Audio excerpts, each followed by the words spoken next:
Hey y'all, I'm Jay. And I'm Meka. This is our channel. Today we're going to be doing our recap of Love After Lockup. I believe this is like episode 9, right? Eight. 8, episode 8. Episode 8.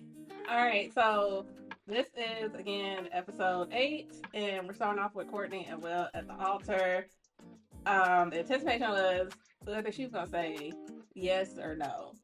Yeah, what do you think? I thought she was gonna say no. I I did. was hoping she was going to say no, to be honest with you. Well, Courtney ends up saying yes at the altar. Okay, she says yes. Um, if you can see it, the pastor is holding like some scrunchies. They didn't even have rings. And like I said in the last episode, I just felt like it was very rushed. And I felt like he wasn't really being considerate of the fact that she might want something a little bit better for her wedding day, right? But I guess Courtney collects scrunchies, oddly enough. So Well, she gives the pastor the scrunchies and it's like, we're going to use these as our rings. And so that's what they did. which isn't necessarily bad. Yeah, It's bad, it's kind of like, cute, but at the same time, it's not what she really wanted. it's not, but they obviously this is an extremely rushed Yeah, situation. yeah, Um, but love is supposed to be the factor, I guess. You know what I yeah, mean? And in those situations, because then you get to the point where it's like I can only get married a certain way. With some people, that is a thing. You know what I mean? So like, if this works for them, it works for them. You know what I'm saying? Like, right. I still think dude's a goddamn The weirdo. weirdo. And this was so rushed that after they leave here, they're actually headed where he's dropping her off at the halfway house. Halfway house, yeah. And so, on the way to the halfway house, they're in the car and whatnot, and Will almost gets into a wreck because he's trying to drive. Actually, they're not on the way to the halfway house. They're running late because they're going to drop the mom off at the airport, Airport, and yeah. she's running late. Like they're trying to make sure they get her there. So he's rushing. He almost gets in an accident, and that kind of triggers Courtney about a memory that she had. And she's talking about she had got in this bad car accident where her car flipped over the off ramp and she did not have a seatbelt on and basically busted her head wide open. If y'all notice, if you pay attention to Courtney, she has like a scar that goes all the way across her forehead. And you can tell it was pretty a bad injury. So that explains the scar. Yeah, if you when you watch this, you're Yeah, gonna see an edit. The reason is because we actually had the photo of right. the wound, but We just, just the bylaws we said, but her it's, shit got busted it's to the just, white meat. Like it's very dramatic, yeah. and the whole in the really the whole show. I was like, why she had the scar? Like seeing that, and you said this actually. Yeah, Yeah, yeah. yeah. I'll let you say, it, but like it was like, damn, you know what I mean? Yeah, and the part that was so significant about this story is a couple things. She was with a boyfriend when this accident happened, and the boyfriend took off running from the accident. And she's explaining this or telling her story over again, but she had never told Will how her injuries were and how this man just left her to die at this accident. And that's when I realized, like, because we've been talking trash, like, why are they rushing this so bad? Why is Courtney so with this? I think sometimes, like, when you go through something like that where you almost lose your life, it kind of makes you feel like, okay, I only got one chance to live. Might as well try and see if it works, type of thing. Yeah. And I think she does care about him, but I mean, again, she only knows so much about him, but that definitely does explain why she's like YOLO in it through this whole thing, right? Yeah. So, they get to the airport and they drop the mom off, and there's a scene where the mom is basically telling her, like, enjoy your night, have a good night, and all this other stuff. And, you know, y'all are married now. And you can see, like, the emotion on the mom's face. And I told, like, I got really choked up. I mean, we're getting towards Mother's Day and everything. And it's just like mother daughter relationships can be so complicated sometimes, and like you can tell she loves her mom, but her mom, Courtney, has disappeared. The mom even talked about in the car how Courtney got better and then she just took off again. And the mom didn't know where she was at. After she, got better out of surgery and after the accident, she just kind of disappeared on her mom. Yeah. Courtney is sitting here in this thing, kind of apologizing to her mom, like, I'm sorry. So that happens. And then, and then, Will then has to take her to the halfway house. So he drives to the halfway house. They say their goodbyes, and 30 minutes later, he gets back to the hotel. He's already on his phone with her. This is where Floyd has So something to say. yeah, Oh, this excuse me. Jay! there will be another edit there. Um, Or Jay has something to say. yeah, so I had a problem with this just because. So the whole thing was he dropped her off at the halfway house, and They make a point on the show to say 30 minutes later. He walks into the hotel room where he's staying. He still got his little bow tie on, as you can see, his little, blue vest or whatever. He sits right down, house right on the phone. Now, I get it. This is your partner. You want to check on her. You dropped her off at a halfway house. You know she's good. Yeah. You dropped her off, got in the car, drove to the hotel. I think I said this to you. You either parked or had valet, took the elevator, whatever. Got 30 minutes is not a long amount of time. He could not wait to get back to the room to call this woman. Like he has a very controlling personality. Because me personally, Okay. you know what? Let me take a minute. Let me decompress. Let me, let me give her a second to do whatever it is that she got to do to kind of chill out for a second. Check in, change your clothes, take a shower. You know what I mean? Do that type of stuff. Relax, and then check how you doing. All right, cool. You have a good night. See you in the morning. Like he has shown through all of this, like the whole progression of the relationship is like he is like, I don't know. That just made me feel away because I'm like, yo, but, and I'm gonna let you say, it's very interesting that he's in a rush to get to her in 30 minutes, and when she ends up in 30, as far as the whole how she sounded, called her. I mean, y'all, that whole thing was ridiculous. So in this picture right here, he looks like he's visibly like, what the heck? Yeah, He's Macaulay's looking messed like up. that because Courtney sounds different on the phone. Like her speech is sort of, I don't want to say it's slurred, but it's like choppy and kind of like She's slightly like repeating herself. incoherent. She's Yeah. repeating herself a little bit. And so automatically he's like, oh, she didn't got a hold of some drugs. I need y'all to keep in mind she only been there for 30 minutes. Like, you know what I'm saying? And my thing about that was he felt like she made a relapse, right? But he has had this girl ripping and running since she stepped out of the jail. Like literally between picking her up, asking her to marry him. This all happened in the course of 2 days. Them fucking a lot, according to him. Okay, like she's tired. I feel like she's tired. I think she realized. I mean, and that might be true, but then at the same time, she could possibly just be tired. Yeah, Like but I when mean, you're really tired like that, you do sound. you don't sound like that. You might say she was sounding very giddy and incoherent. Mm. She's like, like there's a difference. A drug or had a drug problem, and it's possible, but yeah, She's he in a questions halfway house. If about you it. know anything about halfway houses, like they are not the most. They are meant to, put you in a certain trajectory, but those things are also meant for you to put yourself in a position to make bad decisions, so that they can send you back. Yeah. People at the halfway house will have, and I have not been to a halfway house. I do not want to see no comments talking about that. I have never been to a halfway house, but I know about them. You can make mistakes there, Yeah. and I feel like that was the case. So yeah. Yeah. So this is him the next day picking her up, and basically as soon as she gets in the car, he starts to question her and says he thought that she made a relapse. And Courtney gets defensive, and she's like, "This is like I didn't expect you to be questioning me about me relapsing less than 24 hours after we've gotten married." Like she was offended.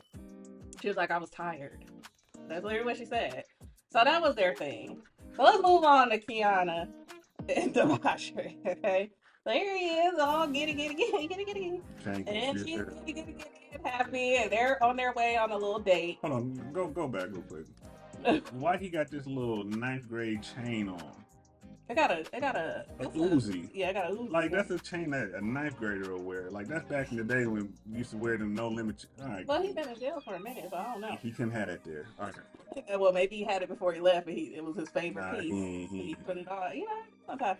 Anyway, so that's them in the car. And Demadrick is, explaining how he's happy with Kiana and, he's looking forward to this future with her. But he has been talking to Joella, his baby mom. And, this is what I think about this. Okay. Kiana knew when she decided to be with him that he has a baby mom. She knew that he cheated on her with the same baby mom. She knows all these things. And the fact of the matter is he has to talk to the woman that has his children. He just has to. Now, I think what's going on is, and Kiana says this, because they go on their little date, they make some little cute cakes and whatnot. And she says this at the cake place. She's like, talking to him and she's expressing her concern. She's like, I feel like you walk away when you get on the phone with your baby mom. That's weird to me. And again, it's like if you want to create an environment that makes her feel secure, like, yeah, you should probably not walk away every time you get on the phone with the baby mom. Like, not that she has to sit there and supervise you, but if y'all are in the middle of a conversation, right? Y'all talking and baby mom calls, he just like is like disappearing and walking off and stuff. And it's other things that she pointed out that he was doing that she just feels like she's not sure if he's really that committed. I don't think that has anything But to do as with you it. see in this picture, he is at the cake place in the ring that his dad gave him during the last episode. He is now putting in his cake, which I think is cute. That was cute. They did good on their cakes, by the way. I thought their cakes were really cute. Before you, but I see what you're trying to do. No, go back to the cake. We're gonna have it right where you were talking about that. So he walks away when he talks to the mother of his children. I personally understand male and female perspectives with that. Here's the thing: if you trust your partner, you trust your partner. If your partner had kids when you got with them, they had kids, as she is with him. Now, their situation is a little different because he didn't cheat on her numerous times. So it's understandable. On her. But him talking to, whatever her name is, Joella, in front of her, is not going to do nothing but aid to issue with them, possibly. You know what I mean? Like, then you have to, it's like control. Like, okay, like I was telling you, like, okay, he talks to her twice a month about their kid. As soon as he talks to her 3 times a month about their kid, now something's up. You know what I'm saying? And then you have something. Right, though. I don't really agree with that only because he has kids with her. Like, this is my thing. No, he doesn't have to sit in front of Joella every time he's on the phone with his baby mom. I get it. If he's at the store and she happens to call, he answers, right? Mm-hmm. What I'm saying is there are certain things that will lend to your partner feeling a little bit more insecure if it's what's the word I'm looking for? Like, you're almost being kind of strategic with it. Like, you're gonna, every time you get on the phone with her, you gotta step away. Like, what are y'all talking about is you gotta step away every single time? Maybe he just doesn't want somebody actively listening to his conversation. And that's fine, but it doesn't have to be like that makes it uncomfortable. Natural with it. Like, you walk in the house, like all of a sudden now you gotta go get in your car and leave the whole house because you're talking. Well, he'll never be able to do that. He'll never be able to do that because he cheated on her. He'll never be able to, because no matter what the conversation is about, Kiana's going to be actively listening to conversation, actively looking to see whatever she interprets away. I do. You know what I'm saying? So in this case, she's in, like, any interaction he has with his baby mom, she's gonna have an issue, and I don't think that that's fair. I really don't. Like, I don't think that's fair. That every time he talks to her, there's a problem. They have children together. Those are your issues that you have with him. Like, you know what I mean? You're upset with him because he cheated on you. That's fine. At the end of the day, if you're going to be with him, know that he got to take care of his business. He still got to, like, obviously with respect for his relationship, he has to learn how to set proper boundaries and whatnot. But every little thing can't be an issue. It can't. But the thing is, every little thing, but she will be an issue. It is. So he kind of put himself. They can make it. He kind of put himself in that, but Yeah, I don't know how they're gonna make it, but so they go outside and he presents her with this ring. He shows her the box cake and the ring on it. I think it's really sweet. Yeah. Like, it is a sweet little moment. And there's a cake again. And again, he did good on his cake with a little ring on there. So this is where, because me and Jay were both sitting here like, before this happened and the dad gave him the ring on the last episode, we were like, he's the dad explained like this is a ring, and he basically said, he ain't ready to get married, but he could potentially give her this as a promise ring. This is a sidebar conversation that he has had away from Joella. So Kiana. So keep in mind, when he's giving her this ring, the words that he's saying is, yes, I want to promise you that I'm going to be with you the rest of my life. He's saying promise. He does not say, will you marry me? However, me and Jay were both sitting there because look where he's putting that ring. He's putting that on the left hand, which is the engagement. He put it on the left ring finger. The left ring finger, which is and he's saying all these words. She's getting emotional. She's crying, doing a whole nine. And me and him had a back and forth about this because I was like, I would have thought that he asked me too. He didn't clarify. We're thinking about the conversation that he had with us in the production. But if I'm that lady and I'm sitting there and he's putting this ring on that finger and he's like, I'm promised to be with you the rest of my life and da da da da, I think you just asked me to marry you. Like, Nah, I don't think you can. That's where I seen it different because I I get it. think you're saying that I because get we it. heard the other conversation. No, I no that not involved at all. Looking at the scenario, he did not ask her to marry. On the ring finger, you put the It ring does on it, the cake. You, and that's where but he see, went. I understand how somebody could I can say understand that. how she could interpret it that way. I do, Because and I I can mean, understand how she could feel like she was manipulated or led astray. I do get that, mhm. but what I'm saying is, he did not. When you ask somebody to marry them, you ask them to marry them. You don't say this is a promise or you ask them to. So, also, again, their history.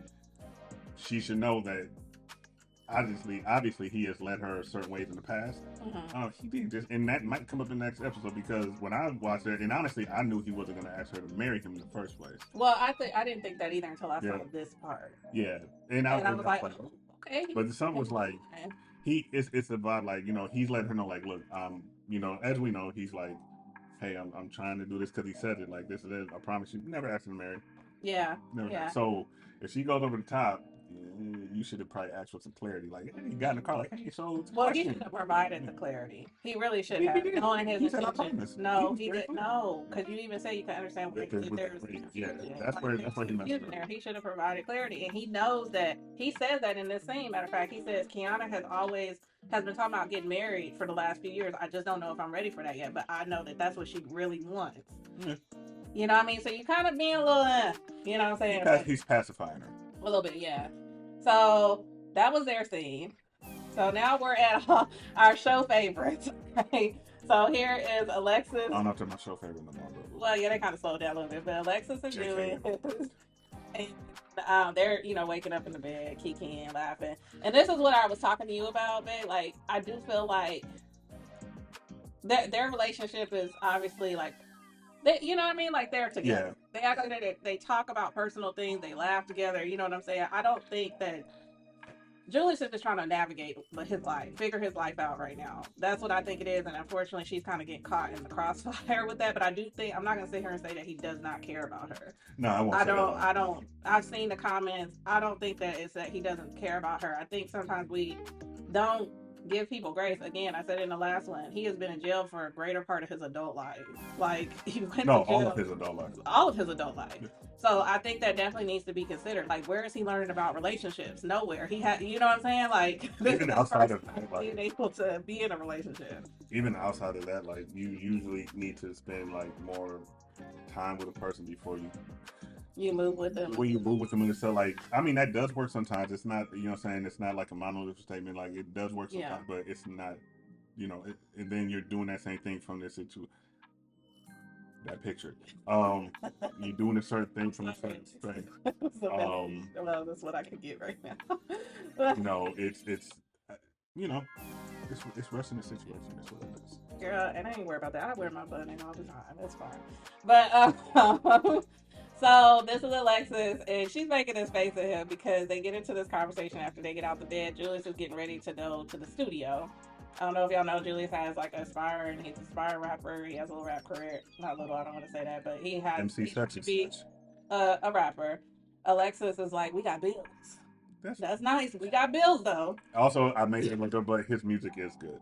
Yeah, his music is not bad. No disrespect, but your music is good. You know what I'm saying? Oh, you did? You listened to it? Yeah, I did. Yeah, it's not bad, honestly. And this is something that before he went to prison, he was getting into the rap thing or whatever, and he's trying to go back into that. So he spends a lot of his time at the studio, and Alexis is like, cool. But again, we got bills, Right. and Julius ass is like, I mean, he's like, I'm trying to be a rapper. He literally says, I'm trying to be like Jay-Z. He's like, he's trying to go double diamond or whatever that means. He's like, all this stuff. Julius is low-key funny. But Alexis is not thinking this is funny. And they even, in the scene, they point to the chalkboard because Alexis is a career woman. She's, she's a nurse and she's, educated and she's very organized. She's an adult, okay, and she's like, she got a chart on her wall that's very like laying out the bills and whatnot, and they kind of zoom in on that. But he's just like, I'm trying to rap, and so sorry. What? It'd Oh, be easier for you sort of. okay. And so, he, Julius he's like, I'm just not a working man. He's like, I'm just, and it was a weird thing to say, but he was like, I respect the working man. He was like, but I'm used to fast money. Again, he went to jail for selling narcotics or whatever, and that's what he know. He know how to make that fast money, and I do agree with him. When you get hooked to making quick money, you're not trying to. I mean, a lot of people aren't trying to go just work at McDonald's or whatever the case is, right? Nothing wrong with working at McDonald's, but I'm just saying, like, if you're used to living that lifestyle, it's hard for you to give that up. Now, my issue with him saying that though is you went to jail behind that, so that definitely needs to be something in his head if he thinks about potentially going back that route. But right now, he's doing the rap thing, but it's not paying him. Which is, yeah, I mean, but at least that's keeping him out of trouble too. It's keeping him out of trouble, and that's why I said it's keeping him out of trouble. So he leaves, and Alexis calls her friend, and she's telling her friend that the friend's checking in on her, seeing how she's doing. Alexis has been telling her friend that she's nauseous, and she's scared that she might be pregnant.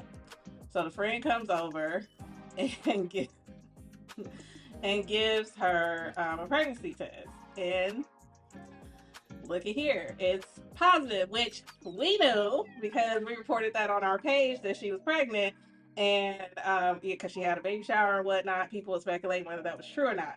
I want to talk about something with you real quick. Remember a long time ago when I said the way Julius stepped out of that prison, his hair was perfectly twisted, all this stuff. I've been thinking for a while. I don't know. I know how reality shows work. I've been thinking for a while that their story is a little bit longer than what we know. I think that they set that up to like he was coming out of jail, but I think he had been out for a little bit. At a court, like she would have been like 4 weeks pregnant at this point, like right at 4 weeks pregnant. And so, it's like he's only been out for a month, according to the show. I mean, there's a lot of things that are kind of lending to maybe there was some production creativity in this a little bit, but possibly, I'm just saying, just theoretically, possibly. I mean, he got out of jail that day, shot the club up that night. No, I get all that, but probably get your charges around 4 to 6 weeks later. Right, I get all that, but what I'm saying is like how he came out, he really didn't look like he had been in. I've been sitting in between somebody's legs in jail. Okay, and then it was just a few things that I just want to note that I felt like. No, but you're right though. Like like he's the only one. I think this is why I say that. I understand where you're coming from. One, no disrespect on this in between legs. I understand that, this is a joke. You can get your hair done in jail. You know what I'm saying? You can. They have whole barbershop. Yeah. Nothing outside of that. If that was the case, then I think a lot of the other people getting out would have been framed possibly too. You know what I mean? Like, it does happen though. I mean, I mean, they do it like that. I'm just saying. It's just a theory, whatever. Because a lot of people were saying how she already pregnant. Well, number one, this airs like a year. I mean, how is she already having the baby? Because I think they're saying that she already had the baby or something like that. Yeah. When she's at the end of it's not in real time. People. It's not in real time. They filmed this like a year ago. Number one, right? So anyway, I just wanted to say that, but whatever. That's just a. Then she's talking to the friend, and this is a clip of her outside because she has placed an AirTag in her car. I'm about to mess up, say Julie's car. She made a very valid point. She said, "I don't feel a way about it because it is my car. He's taking my car. I can put an AirTag in my car, and he's not really being open about where he's going. When I asked him where is he going, she was like, I have a right to put something in my car. If you feel that you need to put an AirTag in your car, you got a problem. So. Yeah, but I mean, also for various reasons, he hasn't really been driving. Again, he's been in jail. He's been driving for that long, and he took her car. Like, you know what I'm saying? You don't. She should have thought about that. Like, honestly, if that's the whole thing, then if he he probably don't even have a license. So if you're letting him take your car or whatever, you know what I'm saying? If you feel you need to put an AirTag in your car, which lends back to the whole share a location. He wouldn't share the location too. So he did that. This is, if you've noticed, whilst we've done this, I've said a lot about logic versus emotion. This is an emotional reaction, but it's also a logical. It's a logical one. You know what I'm saying? But if you feel that, then okay. Like during the episode, he's barely here, whatever. Okay, then there might be that, there might not be that. She did say that. Then, you know what I'm saying? Like, this is, But at the same time, this comes with the territory that you signed yourself up for. Truthfully, I'm not even going to BS the It is, situation. but at the end of the day, she is right in saying what she's saying. It is her car. She can do what she want to do with her car. She can. Yeah, I mean, she's not wrong in doing I was that. like, whoa, she was the airtime, but then I was like, you know what? It is her car. She can do what she wants. Later she shows why. She later, yeah. So, friend and her are talking about this airtime at the house, and friend is like, let's go see. Basically, where he at? It's always a friend. It's always somebody that's like, go ahead, girl. And the friend was like, I ain't trying to fight nobody today, but my hair wrapped up and I'm ready, right? Like, she kind of was like that. So anyway, this is them pulling up. And if you look in this picture, you can see these two bitches getting out the back of Alexis's car. I was mad about that. I was. He don't even have nobody in her car. I'm sorry. He don't even have nobody in her car. Definitely no. Hold on. That is a sedan vehicle. Okay. So that means you can have 5 people in that vehicle. That means if Julius is driving, he got 2 of his homeboys. There can be 2 females in that car for his homeboys. He ain't doing nothing wrong. Let me tell you right now. It was Julius, another guy, and 2 girls that hopped out that car. We didn't see the other side of the car. Y'all do the math. Like they show it. Y'all do the math. So anyway, these girls are in her car. So I understand why she would be 38 hot about bitches hopping out of her car. And there she is. Yep, and there's a little pump right there. One of the girls is accounted for. Let's see if another. The car. Right. One of the girls accounted for. That's one, and the other girl in the pink shirt. But anyway, so Alexis is mad, and that's where they're in and off on this scene. Hold on, side note, her phone ain't nothing because she's still at the car. She's still able to jump back in the whip if something happens. She's out the car, running and coming over there. Behind the door. Ready though. She's like, let's see what goes on first. Yeah, but Alexis, she looked sick. She definitely was pregnant right there. She looked like sick. But anyway, so that was their story. So now we'll move on to Savannah and Bradley. It's gonna be real quick, y'all. Savannah basically problematic. Got what just happened? Anyway, Savannah and Bradley are in the car, and their scene ends off where Bradley has stole her car. Well, she said he stole her car. That is actually her mom's car because they got into an argument and. Yeah, he drove up the street on the property. He drove up the street. She called his sister. We talked about this all in the other episode. So this is them headed to meet with a lady that you can file complaints for, the DOC, Department of Corrections. Like you feel like they're trying to do a lawsuit. So feel like you've been mistreated. So this is him meeting the lady. You know, he's explaining to her his case, and while he's explaining to her this, the lady's kind of like, you don't really have a case because. Basically, he's saying that he hadn't been brutalized, like they hadn't beat on him or anything like that. It's just all paperwork type stuff, like strip downs and checking his tags. And he felt like it was at an unreasonable amount. And she's like, that's not really felt harassed more than a violation. Yeah. They're allowed to do that. Unfortunately, they are allowed to do that. Yeah. Even if it's excessive, it's hard to prove that, right? Yeah. So the lady's like, basically, you don't really have a case. But she wants to talk to them because she's like, I've been doing this for a long time. And she looks at Savannah and she's like, so how's everything going with you guys, you know? And her advice to them was that they need space apart. They need space apart because like she needs to understand that he's been locked down for however many years and he doesn't need another warden outside of the jail. And Savannah is kind of being extra and controlling at times, like asking him who he's talking to on the phone or get off his phone when he's talking to her and all kind of stuff, right? So the lady's basically like, you need to chill. Savannah is not rocking with that at all. She's like, bitch, who are you? Like, right? She's like, who are you?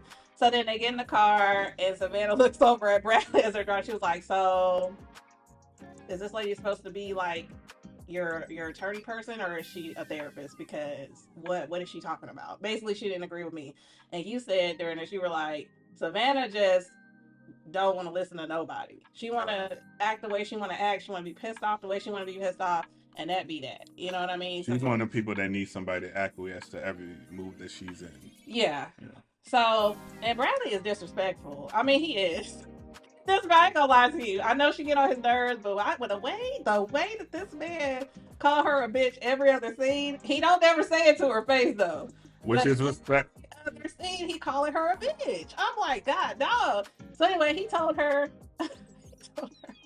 he was like, I think we need some time apart. He drove himself in her car to his dad's house, and on his way out the car, he was like, "This bitch crazy."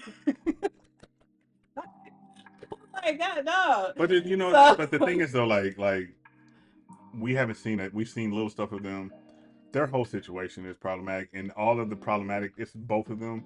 I would say it is a majority her. His thing is he's a spoiled brat. He is a baby. Everybody kind of, cockles to him and whatnot. Yeah. But she is unrelenting in her. How I see it is how it needs to go. Right. You know what I'm saying? To hell with him being in jail, just in a relationship, my personal perspective, how I feel. Like, Right. no. Because imagine those roles flipped. A woman be like, yo, this dude is he's so goddamn demanding and he's so da da da. Yeah. You know what I'm saying? Like, and don't nobody want to feel that. Yeah. I mean, especially you just getting out of jail. Yeah. Like, what? So yeah, that was them. Put it like this. If Will act like Savannah, man, everybody be like, yo, he's bugging. Yeah. And he's overbearing himself.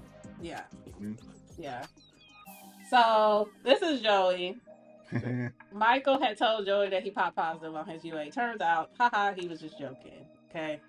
This is him getting his UA, and he's super happy, and he's like, this is the first time that I've ever passed the UA test. Not a funny joke, Michael. Not a funny joke, but because we believed it. But low-key though, congratulations. All right. Congratulations. Good job. You know? That was word for you, man. So this episode, they're going to meet Joey's parents. And his family over. His whole family, yeah. And his brothers and his dad and mom and all that. And Michael is very, very stressed out about it, and he's concerned, and he says that he feels like Joey's family thinks he's the reason why Joey relapsed that last time. They blame him for that. So he's already going into this kind of on edge, very much on edge. You can tell Michael's a very nervous natured person. He's you know, and I think that's due to past drug use too and things like that. But you can tell he's visibly nervous. I think if he's the type of person, if he can't control his environment, he'll try to make it what it needs to be. Essentially. So that's him shaking the brother's hand. I'm assuming that's maybe a sister-in-law or a sister in the background. Nah. And so this is them at the table. Bro was kind of aggressive. Joe, his brother, was low-key kind of aggressive. This is where he says to him, "Oh, yeah, you got out. I saw your charges without. I'm surprised you got out. No, I'm really surprised you got out." That's how he looked at him, and I kind of like side out a little bit, like, okay, I get it, but I'm out. What you mean? Yeah, like I'm out. Whatever. We both sitting at this table. Chill out. But Joey, again, Michael is nervous. This is the part where the mom and everybody's kind of questioning him. You can see the stress on his face. Like, you can see that he's just like, you know why though? Honestly. And you had it, yeah. This is my thing with this whole thing. Like, he just got out. He passed his UA, which he usually doesn't do. Yeah. He's trying to have a good day. Yeah. Joey, we're going to see my family.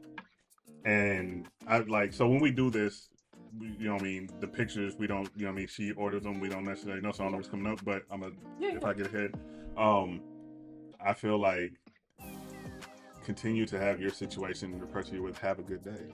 If you guys say, hey, Michael, go pay for a second, let me talk to my family, tell him.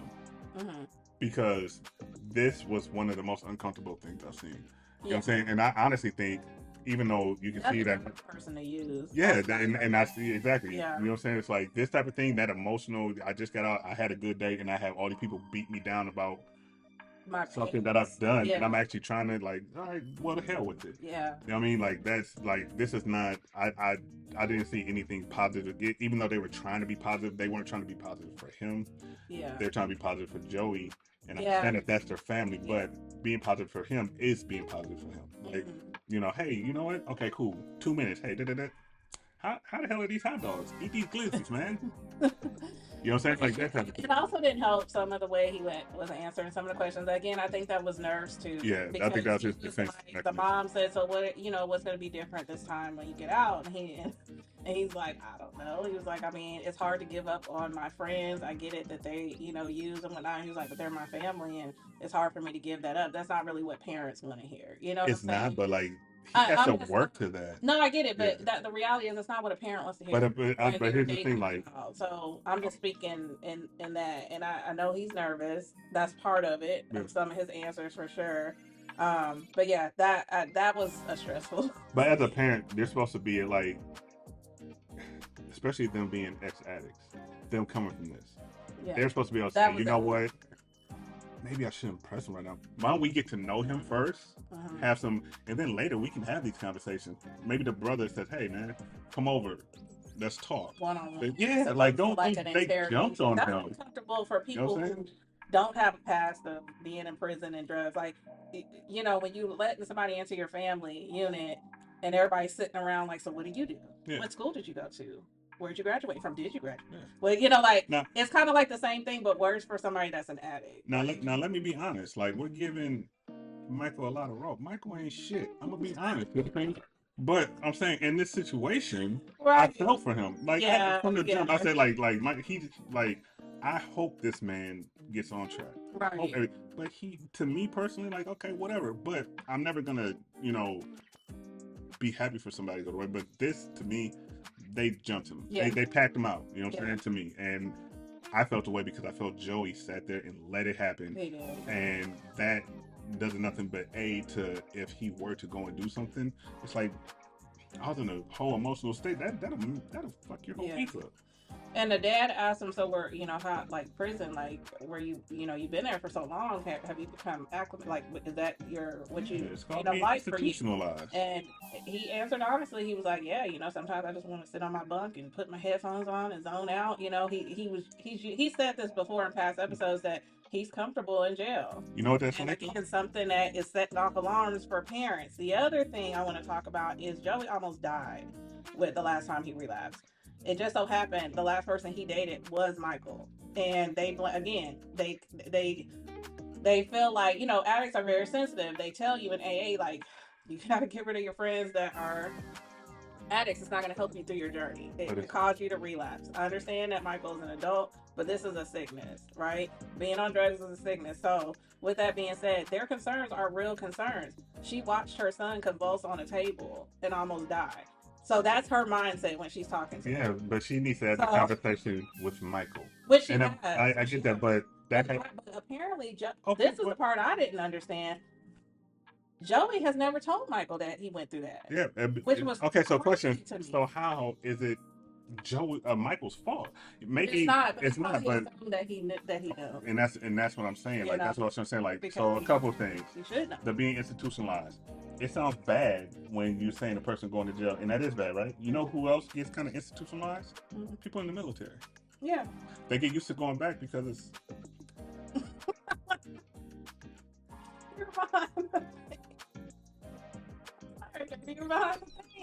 So people with the military, sometimes you get used to that way of life. You know what I'm saying? And it just is what it is. You know what I'm saying? When you get order in life, that happens. And then it takes for you to come out and kind of transition. You know what I mean? There's people that consistently go back into the military because of that same fucking thing until they can't no more. Yeah. Michael's with Jill. But my biggest thing was you guys are all ex-addicts. You guys made it out. You're living in a beautiful home in a good area. You guys are being, to me, I feel they're being counterproductive. The whole Joey relapsing thing. Michael didn't know about it. Was Michael the conduit to it? You know what I'm saying? Or was that Michael was going to jail and that's what made him like Joey's emotional stuff made him go down this avenue because Michael had known nothing about it. You know what I'm saying? You can't blame Michael for something that another grown 48-year-old man makes. Michael is the younger one in the scenario.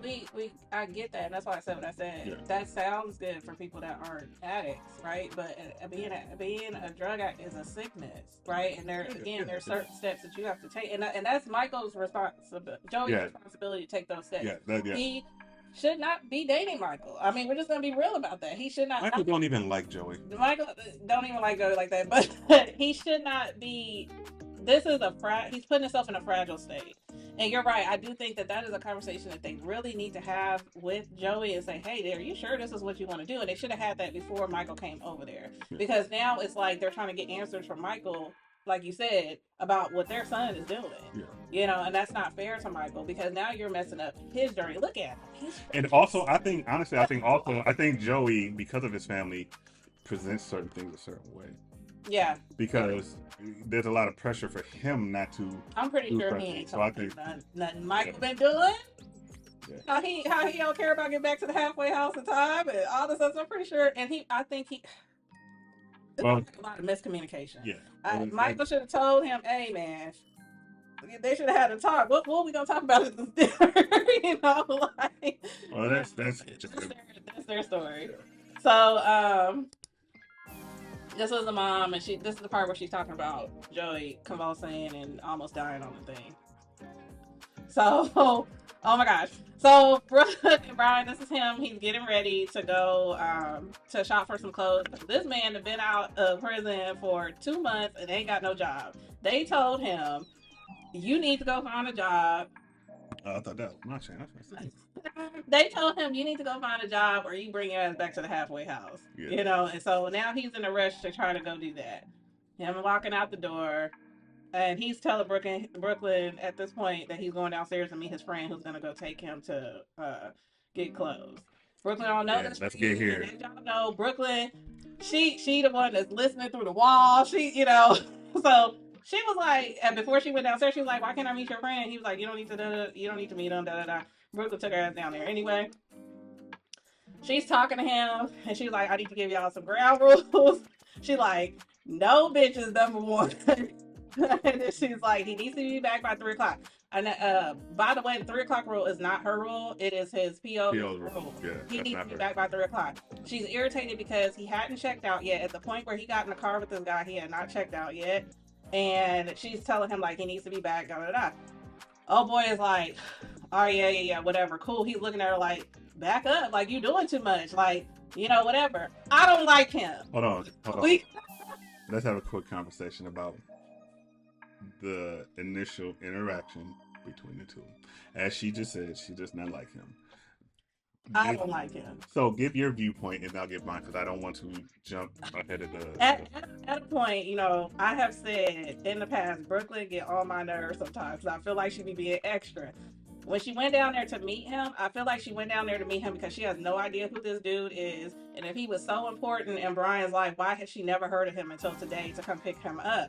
Mind you, he is under a strict, and she says it's under strict guidelines by his PO. He got to be back by a certain time. She basically is, you know, some people would say that she's mothering him instead of being his girl. But he doesn't bother to even check out before he gets down to the car. So she's like freaking out, like, come on now, like, you can go back to the halfway house or jail. So she's in a state of panic. She's down there. She's talking to him, I would say kind of sideways at first. She like, no, bitch, da da da. He's never met her before, and that's another thing. Why doesn't this guy know who she is? He's known Brooklyn since high school. Who are you? Like, you know what I'm saying? Like, it was just really weird to me. I was kind of on the fence at first about how Brooklyn kind of approached the car because I do feel like that's maybe a conversation she should have had with Brian. Again, with Brian, not with the other person. When that man rolled that window up on her though, and was like, let me tell you something, the way he was talking to her, I felt like he was out of pocket. I felt like he was way out of pocket, and I felt like Brian should have stepped in and be like, hold on, dude, just give me a second, and get out the car, pull Brooklyn to the side, and talk to her about it. But at that point, it looked like they was in cahoots with each other. He rolling the window up. Brian like, man, get away from the car. Like, you ain't gonna tell this grown man with the da-da-da-da. Mind you, he's in her driveway. She can tell him whatever she want to tell him. He's in her driveway. Like, and I just felt away. I don't like his face. I don't like how he act. I feel like he's disrespectful. And I feel like at this point, you treat Brooklyn like that's your family. That daughter that she has, you treat her like that's your little girl. You need to have handled Mans a little bit better than that. Brian, I felt like he should have handled him a little bit better than that. I'm sorry. That's how I feel about it. My turn. So, at the end of the day, regardless as to what rules, restrictions, whatever Brian has on him, they are on Brian. And Brian is a grown-ass man. This is true. And he's going to get clothes for an interview. This is true. Brooklyn, you talk to Brian in the house. Cool. That's your man who you're talking to. He decided to leave. You decide to run up on the car, make yourself, known. And the first thing out your little insecure mouth is, ain't gonna be no bitches. He's going to get close for an interview. Don't push somebody to do things. Nobody can push you. Hold on. No, they can't. They can't push you because you make the decision, but don't put certain energy out there. You know what I'm saying? She can be like, hey, Brian, when you come home, we gonna talk. You could get him all that negative energy. You want to roll up on somebody who you don't know and don't know you, talking to them about your man and what this grown man is supposed to do to another grown man. Mm-hmm. We were talking. I would not run up on your female friends like that. Yeah. I would not do it. It's like, okay, cool, because at the same time he's a grown man, you're a grown woman. Mm-hmm. You know what I mean? Like, she put that energy out there, and the first thing out his friend's mouth was, she was coming at them left, and he said respectfully. Yeah, but that's one of them things that you said. No, but hold on, but respectfully, hold on a second. Respectfully, get the fuck out But of my hold on, car. but hold on. He didn't say that. But we know But what he said was, hey, whatever y'all got going on, don't bring that. And I feel him. Don't bring that here. I was about to say that. You The don't. dictionary say respectfully. It's highly different. That's fine. And it could be. But don't come to my car disrespectfully. I'm coming to take your man, my friend, to get some stuff on interview to make sure that this situation is straight. And you're coming at me left. Yeah. You know what I'm saying? I don't have nothing to do with how whatever the hell happened in that house. That's why he said whatever's between y'all, keep it there. She kept on. And then she take her ass around the car to the other side to talk shit to Brian. Mm-hmm. And at this point, now you're talking to your man. And Brian, like, yo. So she was doing the most. She brought such an energy. She did bring an energy. And the thing is, certain people, either they're going to let your energy consume them or they're going to match it. That's what I was gonna say too, because this is the thing. He could have easily been like, "Oh, we good, girl. I got you." Like, you know, he just handled it. And when you really got on some BS with old boy, he could have or not. You know what I'm saying? But at the end of that, like that was crazy. And I will say this: it's like an old quote that says, "You let people do like what they want to do, so you can see what they'd rather do." And in this case, it's like sometimes you just have to let go. And let a person make the decisions that they want to make so that you know where they're really at with you. Because if you're constantly controlling what you want them to do, you know what I'm saying? Eventually, people don't like being under control. And they might just wild the fuck out one day because they're like, oh, you know, whatever. You got to kind of let people, you know, do what they want to do so you know that they really want to be there with you. You know what I'm saying? But Brooklyn, I still got you, and I think this Adrian dude ain't shit. And I'm going to just leave it at that. So... but and again, this is him in the car, and he's like, "Are you sure?" Yeah, because that was wild, and you know, I ain't rocking with that. Like talking about Brooklyn, and I'll give this to Brian. Brian did stand up for Brooklyn at this point. He was like, you know, it's my girl. I was rocking with her before I got in. I feel like I continue to do that after. And, you know, we all know how close he is with her daughter and all this stuff. And he goes, I mean, I get the family stuff, but, you know, it's this is the world of BBL. Hold on. This the world of BBLs and stuff. You've been missing out. And and I get that guy talk, but it's just kind of like, but guy talk always have to be you being counterproductive and potentially. Oh no, we're not doing that. Come on, why does it always have to do with guys being counterproductive instead of you being like, you know what, you got so female, and you're in a good spot. You got a home, you got a roof over your head, like. You know, kind of like chill out. Like, instead of trying to get him to go out and mess up and cause stuff at home. Like, I feel like that's hating low key. Yeah, it's hating. Here's the thing. It's the whole locker room talk thing, right? And I'm finna make myself sound a whole way, but I don't care. I'm gonna be honest. It's very easy to put that on men because in this situation, yeah, right? When they show Alexis and her girl, you know what I'm saying? But when Alexis' girl's like, yeah, girl, let's go. Like, it's male, but yeah, girl, let's go get you around a bunch of there are females that do that. I get that, but you're using that as an example. Yeah, because and like you just said, there are females that do that. Okay, they're also. But what I'm saying, it's not a gender thing. What I'm saying is, and I told you this. My boys would be like, "Yo, are you sure are you sure?" You know what I'm saying? Like it don't even. Truth be told, it don't matter what the hell nobody say to you. And Brian showed his. You know what I'm saying? To me, he was like, no, this is what I'm doing. If a woman or a man wants somebody to show their true grit in the situation, it shouldn't matter. Another person can say whatever they want to. Mm-hmm. Whatever they want to. He's showing that he's about Brian because he's the one taking him to get this stuff for the job. Right. So if he's having guy talk with this guy, it don't. If somebody wants to judge him, oh, he ain't shit because he said this. Okay, cool. But you know who was there to take him to get the stuff for that job interview? Him. Oh, you know what I'm saying? So you don't. So don't. The thing is, why come here and judge a guy having a conversation with his boy? We just. Oh, okay. Well, you know what? I can do that because this is what I will say. I gave Brian his credit. I was like, you know what I mean? He did what he was supposed to do. That don't keep me from not. I don't I don't like this type of person. He's Yeah, just, I just don't like him. Like he's just like lame to me. I'm gonna be honest. That's a lot. That's a But that's majority of him. guys. That's a majority of guys. That's fine. Yeah, it ain't you. You don't know what I say to my friends. Okay, noted. To my, but I'm, Noted. Okay. no, I'm saying Noted. Nope. Noted. Cool. But noted. I'm saying like the thing like is, you like that. no, I'm not saying it in a bad way because it's just ribbing your homeboy. It's not. He's not telling him to go and smack. He's saying, hey, if I was he just getting got on out of Brian, jail but after I'm 6 getting years. on Brian. I'm getting on his friend. His friend is lame, and I'm gonna just keep it that way. He's lame. He's lame because you're hearing a conversation between two guys that's between like this same conversation can go between anybody. Women have conversations between each other where if men heard it, they'd be like, yo, what the hell? You know what I'm saying? Like, it's, yeah, I get it and I understand the point of view. What's wrong with me saying that? Because, you know what I'm saying? Like, at the end of the day, what I'm saying is, it's being like, you don't like him, that's cool, I understand that. But to make it seem like he ain't ish just because he's actually trying to do something positive for his boy that just got out of the jail. And he just, okay. He's taking him to get clothes. Everything else he's doing is counterproductive and not positive. Are we not going to talk about that? Okay. Like, that's what I'm saying. Take away the fact that this is him talking about, okay, how much more time you got? Let me take you to the strip club.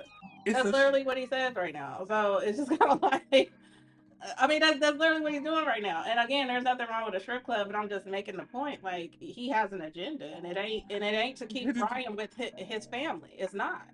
Like, okay. Like, none of that. He ain't said nothing positive, like, at all about his current situation. And honestly, his current situation is good. He got a little girl that loved him to death. He got a girl that loved him to death, that hold him down, all this stuff. You ain't said nothing positive about that. You out that bullshit. And don't have nothing else positive to say. I got have some balance. Okay. Like, you know what? Maybe he would have had balance if she didn't come down there with that energy. And I think that's what it was. I think he was at this point just being petty. Yeah, and I will say that. I mean, I do think that first interaction had on because the thing is, your first interaction with somebody, what did it say? First impression. So I will say. I'm like, oh, she trying to pump me. I'm gonna be able to punk you, but she ain't about to pump me. That ain't my bitch. Like, type of thing. That was his vibe. Yeah. So that was the end of this episode.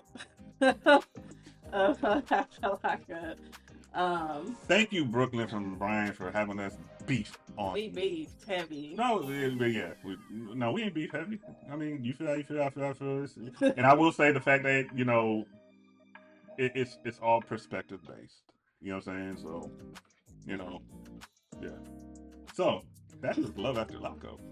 Love After Lockup. We only have. You close us out, Miss. We only have 2 more episodes left. I already know it's gonna be a bunch of guys and black women and that's all y'all do. Go ahead, put it in the comment. I don't care. Like, put in the comment, and either I or he gonna say something to you. So that's that, and I'm gonna stand on what I said. Period. But hey, like, comment, subscribe. This is Jey Petti's channel. This is Love After Lockup, and don't forget to like and subscribe, hit the notification bell, and we'll see y'all for the last 2 episodes. Oh, and we have predictions, so of who's gonna stay together. Well, we'll have that up. We'll be recording that shortly, our predictions. So yeah, take care.